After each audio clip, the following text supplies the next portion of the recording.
সিনেমার জনপ্রিয় অভিনেতা শাকিব খান দীর্ঘ 2 দশকের বেশি সময়ের ক্যারিয়ারে সাফল্যের পাশাপাশি জীবনের নানা সিদ্ধান্ত ও অভিজ্ঞতাও কম নয়।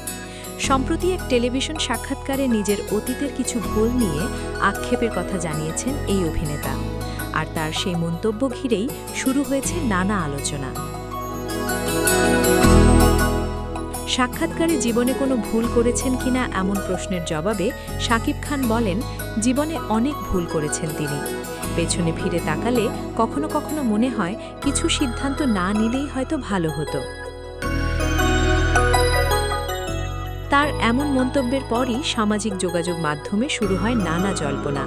কেউ কেউ শাকিবের সাবেক 2 স্ত্রী অপু বিশ্বাস ও শবনম বুবুলিকে ঘিরে তার বক্তব্যের ব্যাখ্যা করছেন। তবে শাকিব খান নিজে কাউকে উদ্দেশ্য করে কোনো নির্দিষ্ট ইঙ্গিত দেননি। অভিনেতার ভাষ্য, অপু বিশ্বাস ও শবনম বুবুলি দুজনই তার জীবনের একটি অংশ, তবে ব্যক্তিগত বিষয় নিয়ে বিস্তারিত কথা বলতে চান না তিনি।